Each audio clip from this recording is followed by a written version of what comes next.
Ladies and gentlemen, this is TVP World. You're watching another edition of Break the Fake, where we debunk fake news and combat false narratives. I'm your host, Benjamin Lee, and let's get rolling. Today, we're tackling an alleged documentary that claims to give an inside look at the Russian war machine in Ukraine. But here's the real question. Is this an honest, hard-hitting expose, or just another cleverly disguised piece of Kremlin-friendly propaganda? Oh, let's find out. Сегодня мы выдвигаемся на фронт. Еду я на свой страх и риск, само собой, без любого разрешения Министерства обороны, немножко втайне от них. Настя, а ты куда утащила? Документальное кино. Это фильм про нас будет. Где будет правда?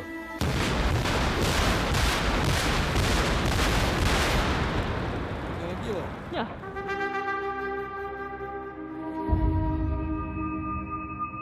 Россия и Украина, все это было неразделимо. По братскому союзу я скучаю.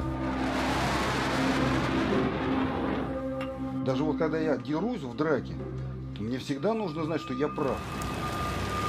Мы полезли в драку на Украину. Но я себя не чувствую правым. Ну вот он приказ. Мы вошли. Ну, думаешь, это правильный был приказ? Не знаю. Я пошел сегодня для того, чтобы завтра не пошли мои дети. То есть нас отправляют с закрытыми глазами, то есть как слепых котят. Кошка. Тоже кошка? Проебем, смотрите, не будет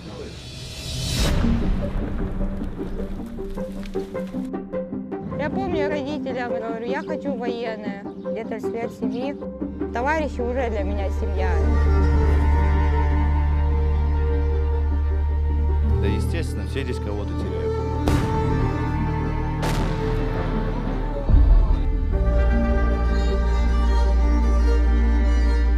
Туман войны настолько густой, что разглядеть в нем судьбы отдельных людей почти невозможно.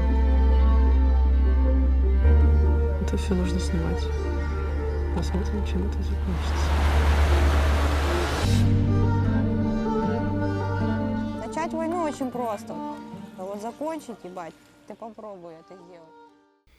Alright, so, according to the film's description, Russians at War follows a Russian battalion in Ukraine, supposedly revealing the human side of the soldiers while steering clear of official government oversight. It promises an existential critique and a break from the propaganda narratives of both East and West. Sounds noble, right? Well, let's put that to the test. So the film's director, Anastasia Trofinova, wants us to believe she just embedded with the rank and file of the Russian army for a whole year. No permission or oversight from the army brass or the Kremlin. That's the story. But let's pause here and ask a simple question. In Putin's Russia, do journalists get unprecedented access to the military without someone in power giving the green light? Highly unlikely. Oh, and did I mention that she used to work for Russia Today, one of the Kremlin's biggest propaganda machines? Yeah, that's kind of a red flag. You don't just shake off that kind of pass, especially when your documentary conveniently omits any real criticism of Putin's regime. A real war documentary dives into the whole picture, the brutality, the atrocities, the undeniable facts, but Russians at War conveniently sidesteps Russian war crimes, avoid condemning Putin outright, and instead paints Moscow soldiers as, lost souls, victims of circumstances? Now let's be clear, these aren't just disillusioned kids in uniforms. The Russian army is responsible for massacres, tortures, and war crimes that have been documented by journalists, human rights organizations, and intelligence agencies around the world. But in Trofimova's film, we don't really see that side. Instead, we get what looks like a carefully controlled narrative designed to make Russian soldiers seem like they're just caught up in a war that they don't understand. And you know who else think the film is shady? The Security Service of Ukraine, which is currently investigating Trofimova for justifying Russian aggression and illegally entering occupied Ukrainian territory.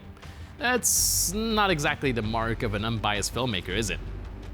I mean, if this was just about artistic freedom and different perspectives, why have so many major film festivals pulled this film from their lineups?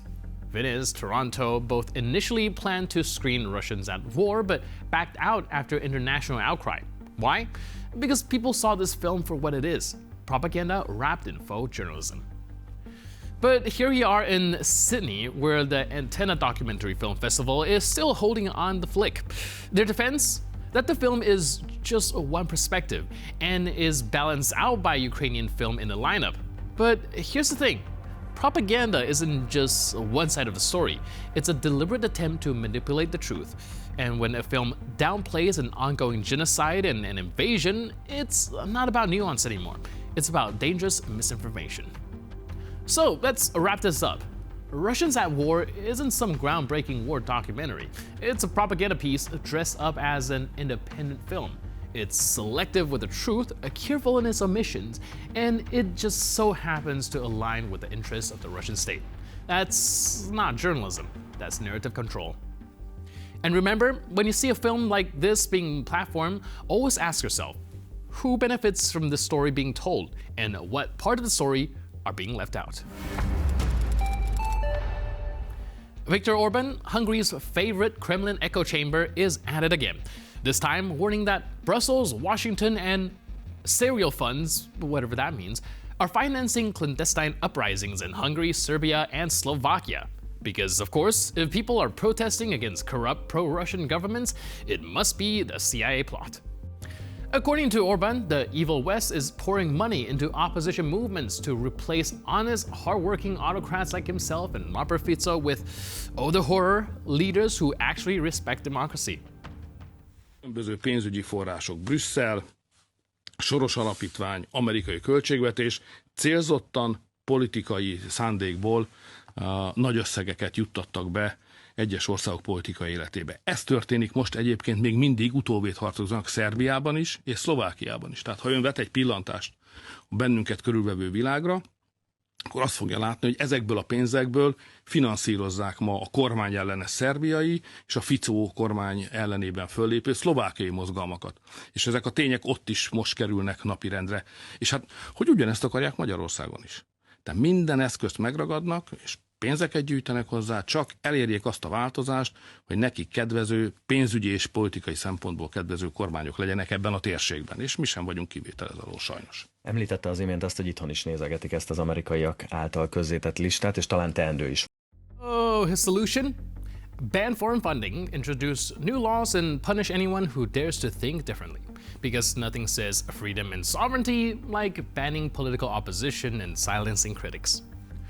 Meanwhile, in Moscow, Putin must be grinning, with Hungary working overtime to spread paranoia, conveniently ignoring who's really paying for influence in Budapest. Donald Trump recently told the New York Post that he had a phone call with Vladimir Putin, during which the Russian leader supposedly said that he wants to see people stop dying. Touching sentiment, really, almost as if Putin just realized that a war involves, well, casualties. The Kremlin, of course, played this usual game of maybe it happened, maybe it didn't. Putin's press secretary, Dmitry Peskov, neither confirmed nor denied the call, because why settle for one version of reality when you can just keep people guessing? Instead, he vaguely mentioned that Washington and Moscow communicate through different channels, and that Trump's increasing political activity could mean that there could be something I don't know. Translation? We'll get back to you once we figure out which story to tell. Meanwhile, Trump continues to pitch his own brand of international peacekeeping, one that doesn't dwell too much on Ukraine's perspective. After all, why complicate things by involving the country actually being invaded? You can let a billionaire dealmaker and a former KGB officer sort it out over the phone. And with that, we conclude this edition of Break the Fake. But for more news, update, and commentary, please stay tuned to TVP World.